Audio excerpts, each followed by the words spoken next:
ከ18 እስከ 20% በአንድም ሆነ በሌላ አይነት መልኩ የአካል ጉዳተኛ ያለባት ሀገር ናት ማለት ነው። ከ18 እስከ 20% 18ን እንኳን ብንወስደው አሁን ካለን ክሎስ 130 ሚሊዮን አካባቢ ነው ህዝባችን። ከ130 ሚሊዮን ውስጥ 18% አካል ጉዳተኛ ናቸው። እኛ ያለንን ሀብት እንደ ተወላጅ በተለይ የኛ ዜጋ የውጭ ሳይሆን የሀገር ውስጥ ቱሪስት በብዛት መፈጠር አለበት። ሀገራቸው ማወቅ አለበት። በዩክሬን ሰማይ ላይ የሚሰማው የፍንዳታ ድምጽና በመኖሪያ መንደሮች ላይ የሚያርፈው የሚሳኤል ናዳ የዛሬዋን ቀን ማለዳ እጅግ አስፈሪ አድርጎታል። የሩሲያ ጦር በዛሬው ዕለት ባከናወነው መጠነ ሰፊ አየር ላይ ጥቃት በዋና ከተማዋ ኪየቭ፣ በካርኪቭ፣ በዛፖሪዥያና በክሪቪሪህ የሚገኙ ሲቪል ተቋማትና የመኖሪያ ህንፃዎችን ኢላማ ማድረጉ ተረጋግጧል። ሕክምና አጠራሩ ሞሽን ሲክነስ የሚባል ሲሆን ከመኪና በተጨማሪ በአውሮፕላንና በመርከብ ስንጓዝ እንዲሁም እንደ ሮለር ኮስተር ያሉ መጫወቻዎች ላይ ስንጫወት ሊያጋጥም ይችላል። ሰላም ጤና ይስጥልን ውድ ተመልካቾቻችን፣ ሀገር ዜና ጀምሯል። የተለያዩ የሀገር ውስጥና ዓለም አቀፍ መረጃዎችን ይዘን ቀርበናል። ከዜናዎቹ ጋር ዳግም ተገኝ ነኝ። በመጀመሪያም አበይት መረጃዎችን አስቀድምን። በኢትዮጵያ ካለው አጠቃላይ የህዝብ ቁጥር ውስጥ ከ18 እስከ 20 በመቶ የሚሆኑት በተለያዩ የአካል ጉዳት አይነቶች ውስጥ የሚገኙ መሆናቸውን ጤና ሚኒስቴር አስታወቀ። ሀገሪቱ ካላት 130 ሚሊዮን ህዝብ ውስጥ ይህን ያህል ከፍተኛ ቁጥር ያለው ማህበረሰብ አካል ጉዳተኛ መሆኑን ታሳቢ በማድረግ የጤና አገልግሎት አሰጣጡን አካታች ለማድረግ ሰፊ ስራዎች እየተሰሩ ይገኛሉም ተብሏል። ደምሶሽ ፈራው በኢትዮጵያ ውስጥ ካለው አጠቃላይ የህዝብ ቁጥር ውስጥ ከ18 እስከ 20 በመቶ የሚሆኑት በተለያዩ የአካል ጉዳት አይነቶች ውስጥ የሚገኙ መሆናቸው ተነግሯል። ሀገሪቱ ካላት 130 ሚሊዮን አካባቢ ህዝብ ውስጥ ይህን ያህል ከፍተኛ ቁጥር ያለው ማህበረሰብ አካል ጉዳተኛ መሆኑን ታሳቢ በማድረግ የጤና አገልግሎት አሰጣጡን አካታች ለማድረግ ሰፊ ስራዎች እየተሰሩ እንደሚገኙ ተገልጿል። እስካሁን ባለው ሂደት ግን አካል ጉዳተኞች ወደ ጤና ተቋማት በሚሄዱበት ወቅት በርካታ መሰናክሎች ሲያጋጥሟቸው መቆየታቸውን በጤና ሚኒስቴር የእናቶች ብሔራዊ የጤና ፕሮግራም አስተባባሪ ዘምዘም መሐመድ ለጣቢያችን ገልጸዋል። ጤና ሚኒስቴር እነዚህን ችግሮች ለመቅረፍ ልዩ ስትራቴጂ ነድፎ እየተንቀሳቀሰ ሲሆን አሁን ላይ የሚገነቡ አዳዲስ የጤና ተቋማት ዲዛይናቸው አካል ጉዳተኞችን ታሳቢ ያደረገ እንዲሆንና ምቹ መጸዳጃ ቤቶች እንዲሁም መወጣጫዎች እንዲኖሯቸው እየተደረገ እንደሚገኝ ገልጸዋል። እንግዲህ ከ18 እስከ 20% በአንድም ሆነ በሌላ አይነት መልኩ የአካል ጉዳተኛ ያለባት ሀገር ናት ማለት ነው። ከ18 እስከ 20% 18ን እንኳን ብንወስደው አሁን ካለን ክሎስ 130 ሚሊዮን አካባቢ ነው ህዝባችን። ከ130 ሚሊዮን ውስጥ 18% አካል ጉዳተኛ ናቸው። በአንድም ሆነ ወይ እግራቸው፣ እጃቸው፣ አይናቸው፣ ጆሮአቸው ወይ ደግሞ አስተሳሰባቸው እንትንም ሳይኮሎጂም ላይ እኮ ትልቅ ነገር ነው። አንዳንዴ ኖረው እንደሌሉ ያሉ ልጆች አሉ። በጣም በርካታ ህመሞች አሉና እነዚህም በተለይ ደግሞ ፊዚካል ጉዳት ያለባቸው ወደ ማዋለጃ ክፍል፣ ወደ ቅድመ ወሊድ ክትትል ክፍል ጤና ተቋሞቻችን ይሄንን 80% ታሳቢ ያደረጉ መሆን አለባቸው ብሎ ጤና ሚኒስቴር የራሱ የሆነ ስትራቴጂ አውጥቶ የተለያዩ ስራዎች እየሰራ ነው ያለው። የሴቶችና ማህበራዊ ጉዳዮች ሚኒስቴርም የአካል ጉዳተኞችን የአገልግሎት ተጠቃሚነት መብት በአግባቡ ተግባራዊ እንዲሆን ከማድረግ አኳያ አዲስ ፖሊሲ እያዘጋጀ እንደሚገኝ አስታውቋል። በዚህ ፖሊሲ መሰረትም ከዚህ ቀደም ተጠያቂነት ያልነበራቸው በአካል ጉዳተኞች ላይ የሚደርሱ መገለሎች እንዲሁም በአገልግሎት ሰጪ ተቋማት ውስጥ የሚስተዋሉ ምቹ ያልሆኑ መሰረተ ልማቶች የሚያስቀጡ እንደሚሆንም ተጠቁሟል። ያ ህግ እዛ ውስጥ በጣም በርካታ ነገሮች ተካተዋል። በፊት ምንድነው አንዱ ችግሩ የነበረ የተጠያቂነት ስርዓት አልነበረም። በተለይ አካል ጉዳተኞች ስታይ አሁን የትምህርት ተሳትፎ ትምህርት ላይ ያሉ አካል ጉዳተኞች ስናይ ቁጥራቸው ትንሽ ነው። ይሄ ለምንድን ነው? ብዙ ጊዜ ተቋማት ላይ ትምህርት ቤቶች ላይ ሲኬድ ትምህርት ቤቱ ለአንቺ ልጅ አይሆኑም፣ ለአንተ ልጅ አይሆኑም፣ መስማት ለተሳናቸው ልጆች አይሆኑም ተብሎ የሚመለሱበት አጋጣሚ ነበር። ይሄ ህግ ግን እንደዚያ የሚባል ነገር አይኖርም። ምክንያቱም ትምህርት ለሁሉም ነው። ለሁሉም እስከሆነ ድረስ ደግሞ እንደ ጉዳታቸው መጠን ለነሱም አካታች የሆነ ትምህርት ሊዘረጋ ይገባል። መንግስት የዘረጋው አካታች የሆነ ትምህርት በተግባር መታየት አለበት። ትምህርት ቤቶች በራሳቸው በዘፈቀደ የሚያደርጉት ሳይሆን መንግስት እንደ መንግስት የሚከተለውን ፖሊሲ የሚከተለውን ህግ ተጠያቂነትም ጭምር ስለሚያመጣ ማለት ነው። እሱ ለመንግስት ብቻ አይደለም፣ የመንግስት ተቋማት ብቻ አይደለም። አዲስ በመዘጋጀት ላይ ያለው ፖሊሲ በተለይም እንደ ትምህርት፣ ጤናና ሌሎች መሰረታዊ የሚባሉ የአገልግሎት ተቋማት ላይ ያሉ መሰል ችግሮችን በዘላቂነት ለመፍታት የሚያስችሉ ህጎችንና መመሪያዎችን እንደሚያካትቱበትም ተገልጿል። የቱሪዝም ሀብቶችን አቅም ይበልጥ ለመጠቀም የመሰረተ ልማት ስራዎች አሁንም ትኩረት እንዲሰጣቸው ተጠይቋል። ከዚህ ባለፈ የሀገር ውስጥ ጎብኚ ቁጥር እጅግ አናሳ ነው ያለው የባሌ ዞን በበኩሉ በሆቴል ቱሪዝም ላይ የሚነሱ ክፍተቶችን ከመሙላት አንጻር ከሚመለከታቸው አካላት ጋር በመቀናጀት እየሰራው ነው ሲል አስታውቋል። ምረት ደግፍ በሀገር አቀፍ ደረጃ ያለውን የቱሪዝም ሀብት በአግባቡ ለመጠቀም የቱሪዝም መሰረተ ልማቶችን ማሳደግ እንደሚገባ በተደጋጋሚ የሚነሳ ጉዳይ ነው። ለአብነትም በኦሮሚያ ክልል የባሌ ዞን በውስጡ በርካታ የሚዳሰሱና የማይዳሰሱ ቅርሶችን ያቀፈ ስፍራ ሲሆን ባሌን ለመጎብኘት የሚመጣው ጎብኚ ማረፊያውን ከሚያደርግባቸው አንዱ የሮቤ ከተማ ነው።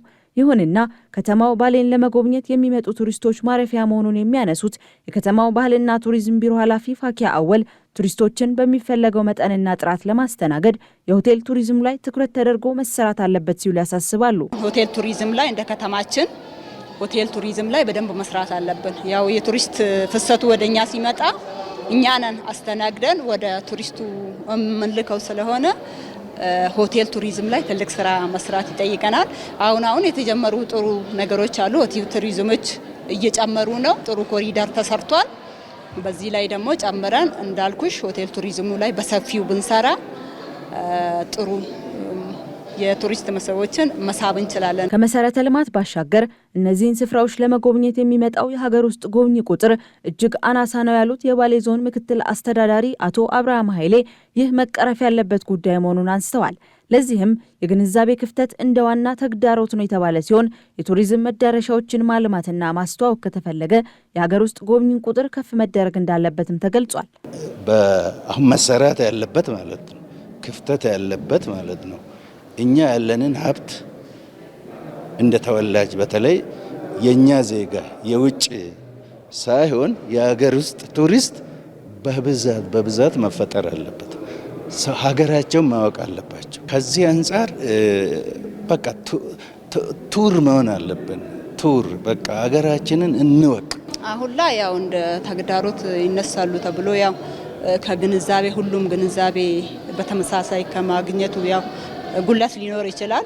ያው አሁን ነው እየታወቀ ስለመጣ በብዛት እንደ ተግዳሮትም ባንል በደንብ በሰፊው ግንዛቤ ስለ ቱሪስት መስጠት አለብን።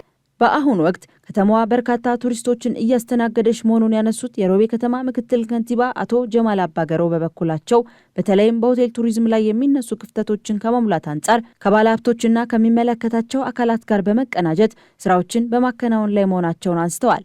ከተማዋን ምቹ ከማድረግና ዘላቂነት ያላቸውን ስራዎች ለማከናወን የሚያስችሉ ህጎችና መመሪያዎችን በማጽደቅ ሰፊ የልማት ተግባራትን እያከናወኑ መሆኑንም ምክትል ከንቲባው አክለዋል። በአሁኑ ጊዜ ሮቤ ከተማ ማለት የቱሪዝም ሴንተር ናት። ባሌ አካባቢ ያሉ የቱሪዝም ሳይቶች ዲስቲኔሽናቸው ወይ ደግሞ መነሻቸው ከሮቤ ከተማ ስለሆነ ሮቤ ከተማ በዛ ልክ ማደግና ማሻሻል አለባት። ከዛ በሻገር በከተማችን መስራት ያለብን አንዱ የሆቴል ቱሪዝም ሰርቪስ ላይ ነው።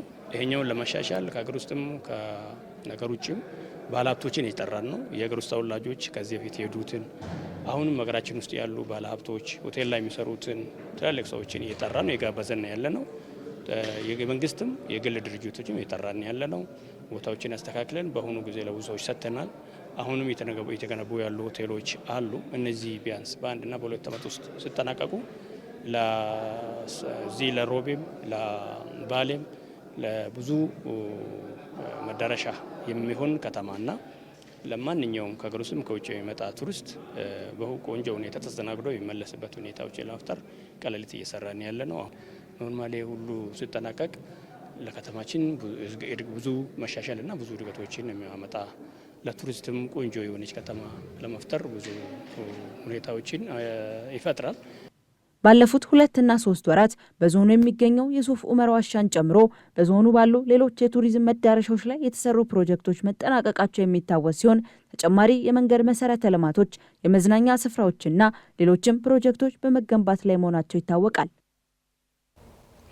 4 የዩክሬን የመከላከያ ተቋማት ከዴንማርክ፣ ፊንላንድ እና ላቲቪያ ኩባንያዎች ጋር የ950 ሚሊዮን ዶላር ግምት ያለው የወታደራዊ መሳሪያዎች የጋራ ማምረት ስምምነት ተፈራርመዋል።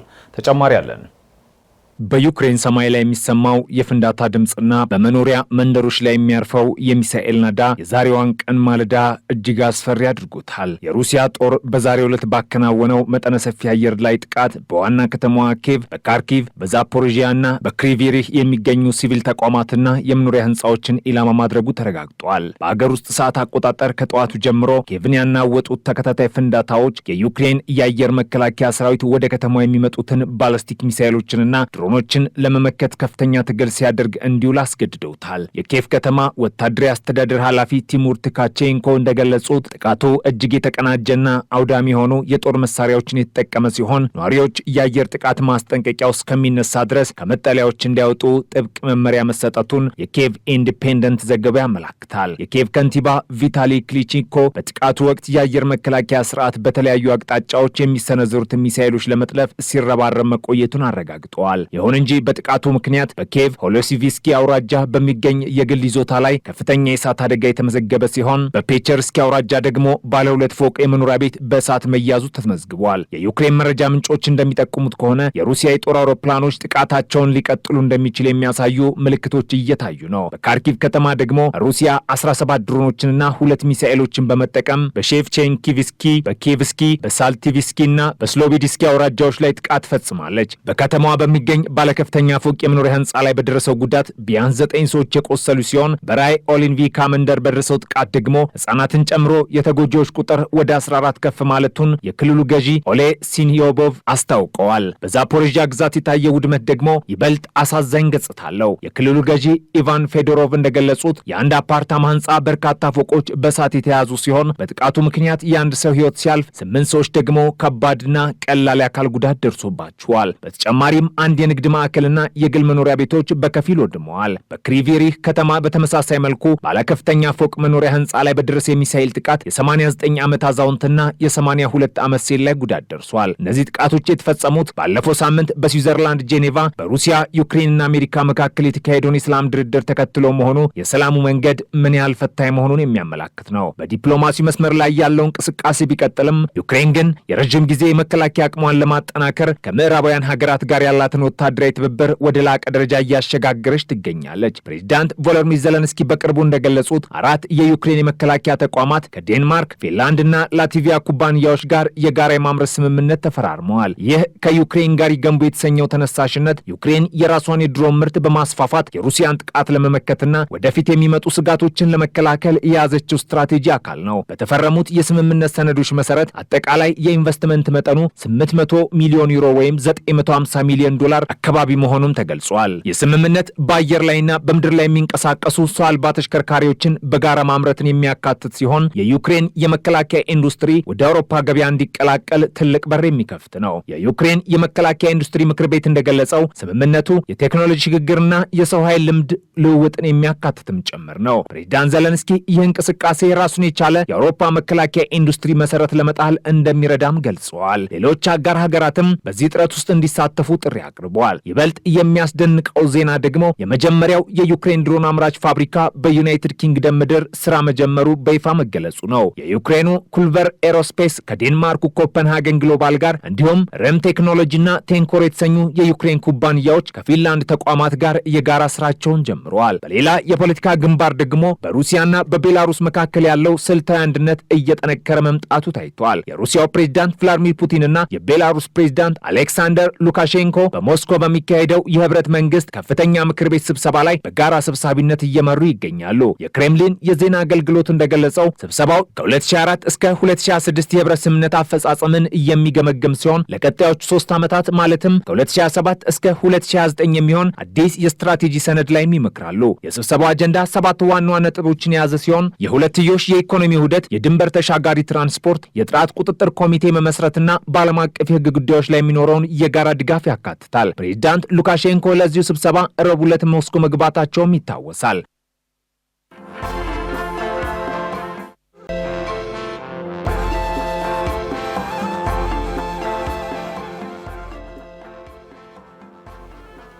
ውድ ሀገሬ ቴሌቪዥን ተመልካቾቻችን ሀገሬ ዜና እንደቀጠለ ነው።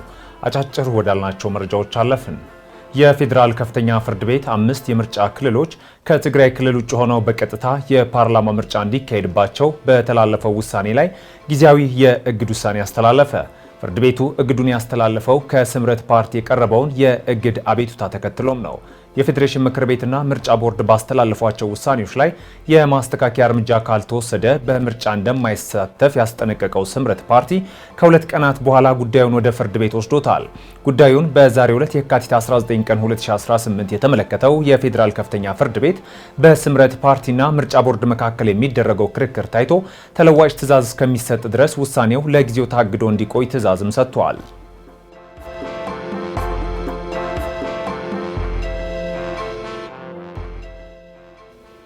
የሰው ሰራሽ አስተውሎትና የዲጂታል ክህሎት ማሳደጊያ ትምህርትን ከአንደኛ ደረጃ ጀምሮ መስጠት የሚያስችል ዝግጅት እየተደረገ መሆኑን ትምህርት ሚኒስቴር ገለጸ። የሰው ሰራሽ አስተውሎትና የዲጂታል ግንዛቤን የሚያሳድግ ትምህርት ከአንደኛ እስከ 12ኛ ክፍል ድረስ በስርዓተ ትምህርት ውስጥ በማካተት ለመስጠት እየተሰራ መሆኑን የጠቆሙት በትምህርት ሚኒስቴር የኢለርኒንግ የ5 ሚሊዮን ኢትዮጵያውያን ኮደርስ ኢኒሼቲቭ አስተባባሪ ሙሉነህ አጥናፉ በከፍተኛ ትምህርት ተቋማት የሚገኙ መምህራንና ተማሪዎችን የዲጂታል ክህሎትና እውቀት ማሳደግ የሚያስችሉ ስራዎች እየተከናወኑ እንደሚገኝም ተናግረዋል። ትምህርት ሚኒስቴር ከዲጂታሉ ዓለም ጋር ብቁና ተወዳዳሪ ሆነው የሚራመዱ ታዳጊዎችንና ወጣቶችን ለማፍራት የዲጂታል እውቀትና ክህሎት መሰረቶች ላይ ትኩረት መስጠቱንም ገልጸዋል።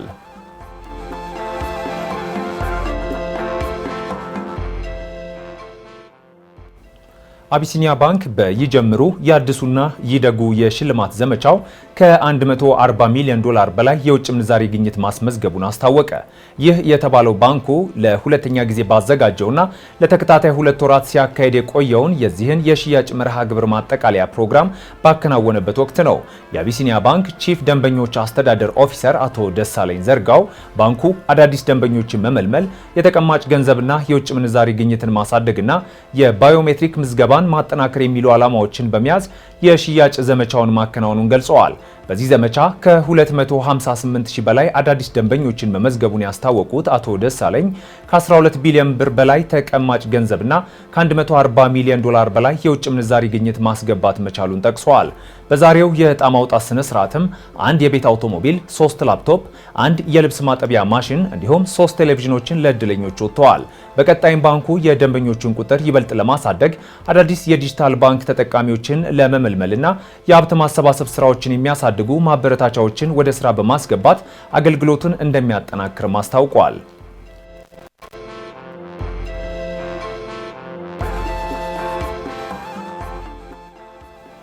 ከሀገር ማዶ ያገኘናቸው መረጃዎች አለፍን።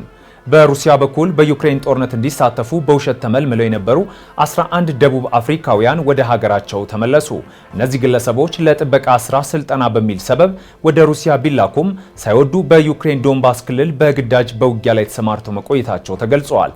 ይህ ክስተት በቀድሞ ፕሬዝዳንት ጃኮብ ዙማ በሚመራው የኤምኬ ፓርቲ ላይ ከፍተኛ የፖለቲካ ውዝግብ አስነስተዋል።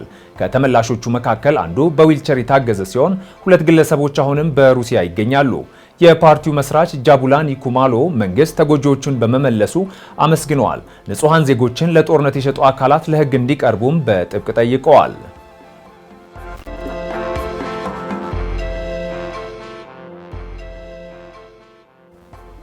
የሰሜን ኮሪያው መሪ ኪም ጆንግ ኡን ከደቡብ ኮሪያ ጋር የነበረውን የሰላም ንግግር በር መዝጋታቸውንና ጎረቤታቸውን ሙሉ በሙሉ የማጥፋት አቅም እንዳላቸው አስጠነቀቁ። መሪው አሜሪካ የጠላትነት ፖሊሲዋን ካቆመችና የሰሜን ኮሪያን የኒውክሌር ባለቤትነት ካከበረች ግንኙነታቸውን ማሻሻል እንደሚችሉ ገልጸዋል። ኪም በገዢው ፓርቲ ጉባኤ ማጠቃለያ ላይ በውሃ ውስጥ የሚተኮሱ ባላስቲክ ሚሳኤሎችና አነስተኛ የኒውክሌር መሳሪያዎች በከፍተኛ ሁኔታ እንዲበለጽጉ አዘዋል። ሀገራቸው በኒውክሌር መታጠቋ ለደህንነቷና ለቀጠናው መረጋጋት ዘላቂ ዋስትና መሆኑንም አጽንኦት ሰጥተዋል። በተያያዘም ዋና ከተማዋ ፒዮንግያንግ በተካሄደው ደማቅ ወታደራዊ ሰልፍ ላይ የኪም ልጅ ኪም ጁኤ አባቷን ተከትላ መታየቷ ቀጣይ የሀገሪቱ መሪ ልትሆን ትችላለች የሚለውን መላምት አጠናክሮታል ሲል አልጀዚራ ዘግቧል።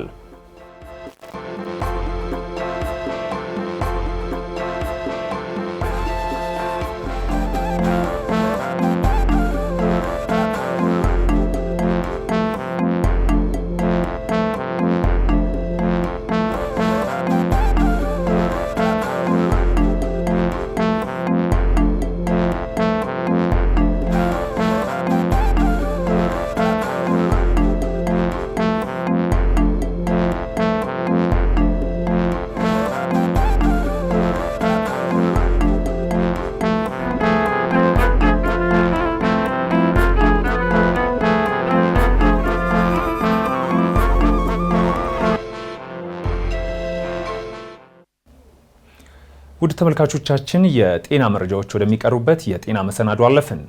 መኪናን ጨምሮ የተለያዩ ትራንስፖርት አማራጮች በመጠቀም ጉዞ በሚደረግበት ወቅት የማቅለሽለሽ፣ የማሾርና ሌሎችም የህመም ስሜቶች ሊያጋጥሙ ይችላሉ። ይህ ስሜት የተለመደና ሊያጋጥም የሚችል ቢሆንም በሕክምናው የራሱ የሆነ መፍትሄዎች አሉት። የሕክምና ባለሙያው እንዲያጠናክሩታል።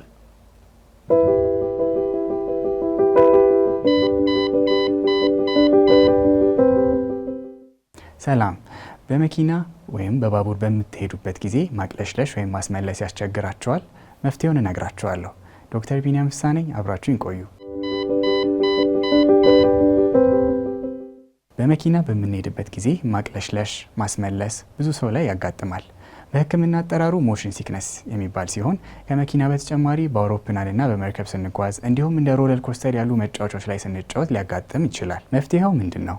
አንደኛ፣ ጉዞ ከመጀመራችን በፊት በቀላሉ ከፋርማሲ የሚገዙ ይህንን ችግር የሚከላከሉ መድኃኒቶችን ገዝቶ መውሰድ።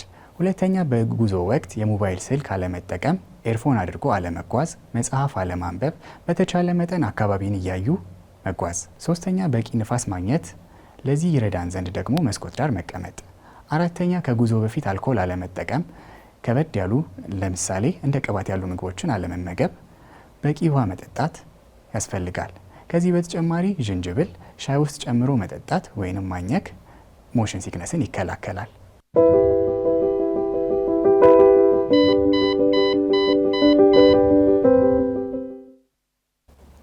የመኪና ጤንነት ለማስጠበቅ ወሳኝ ከሆኑ ነገሮች መካከል አንዱና ዋነኛው የመኪና የሞተር ዘይት ነው።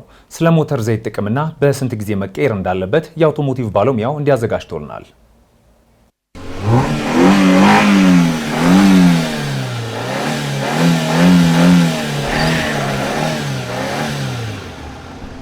ሰላም እንደምናላችሁ ውድ ተመልካቾቻችን፣ በዛሬታችን የመኪናችን የደም ስር የሆነውን የመኪና የሞተር ዘይት በስንት ጊዜ መቀየር እንዳለበት እናያለን። ከመረጃዎቹ ጋር አብሬያችሁ የምቆየው የአውቶሞቲቭ ባለሙያ አዶንያ ብርሃኔ። መልካም ቆይታ።